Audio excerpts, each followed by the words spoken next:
Hello, నమస్తే. Welcome to ఇట్లు ప్రేమతో ఎపిసోడ్ 11. హాల్లో గీత కోసం చూస్తున్న అన్వా అలా సీరియస్గా ఉన్న అతన్ని చూస్తూ ఎందుకు అలా చూస్తున్నాడు అని మనసులో అనుకుంటూ కొంత భయంగా నిలబడి ఉంది. పద్మ కూర్చోమ్మా అని గీతను కూర్చోబెట్టి వెళ్ళి ఇంటి తలుపుకు గడియ పెట్టి వచ్చింది. గీతకు భయం కొంచెం ఎక్కువైంది. పద్మ మరో గదిలోకి వెళ్ళిపోయింది. వెళుతున్న ఆమెను ఆంటీ ఆంటీ ఏదో రాయమన్నారు ఆంటీ అంటూ ఉంటే అడుగుతున్న ఆమెను లెక్క చేయకుండా గదిలోకి వెళ్ళి తలుపు వేసుకుంది.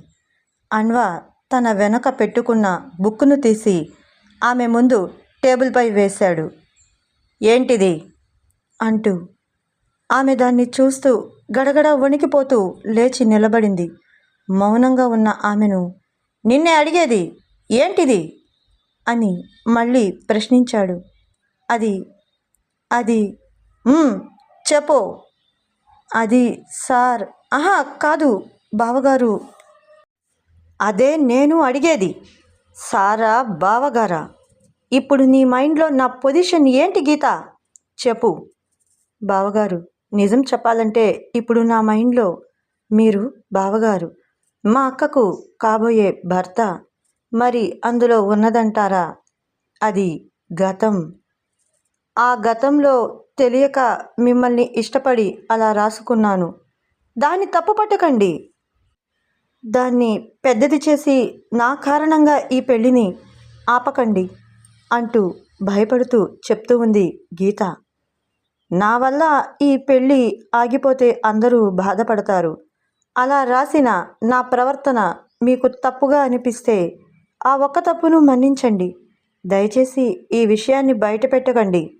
కొద్ది రోజులేగా నేను మీ మధ్య ఉండను, వెళ్ళిపోతాను అని అంటున్న గీతను బాధగా చూస్తున్నాడు అన్వా.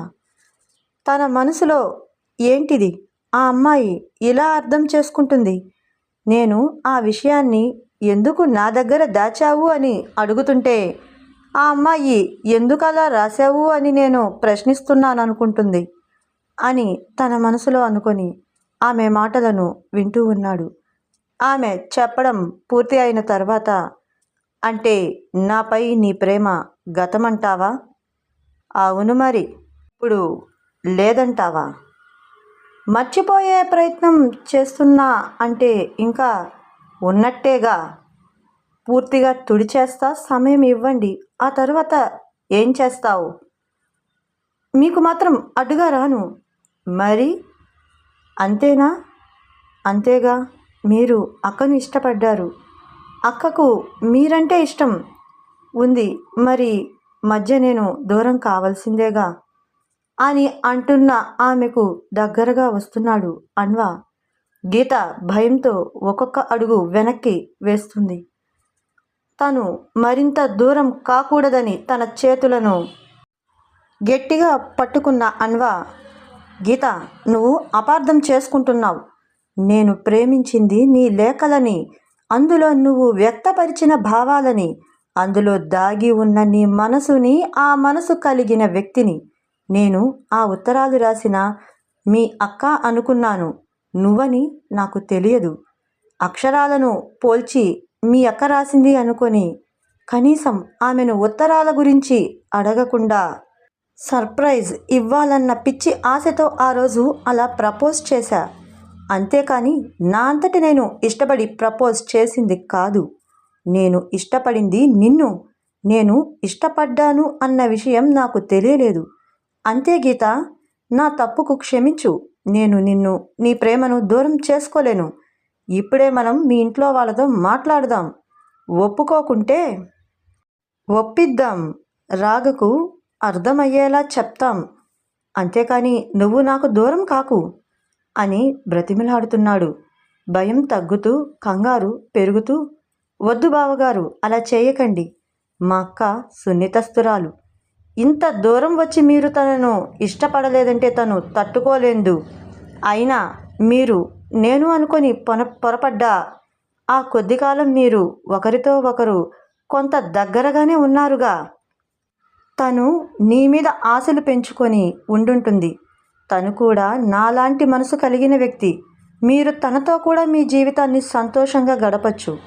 దయచేసి ఇంతకంటే నాపై ఒత్తిడి తేకండి అంటూ అక్కడి నుండి ఆ పుస్తకాన్ని చేతిలో పట్టుకొని కళ్ళనీళ్లు తుడుచుకుంటూ పరుగులా అక్కడి నుండి వెళ్ళిపోయింది గీత. అప్పటికే అన్వా ఏం చెయ్యలేని సందిగ్ధంలో ఉన్నాడు. ఇద్దరు అమ్మాయిల మధ్య ఇరకాటంలో ఉన్నాడు. ఒకరిది మనసు, మరొకరిది జీవితం. రాగను పెళ్లి చేసుకుంటే గీత మనసును చంపినవాడవుతాడు.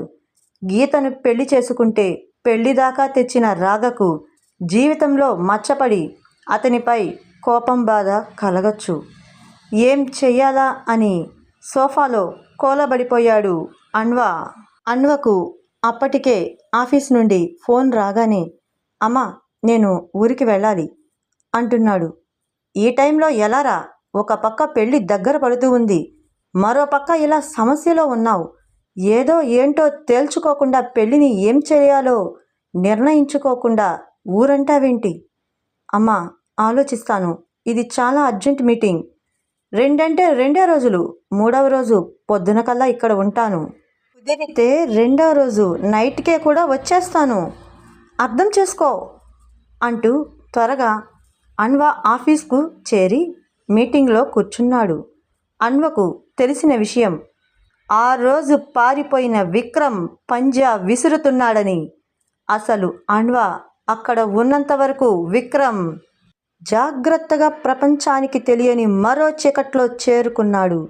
ఎంత వెతికినా విక్రమ్ జాడ తెలియలేదు.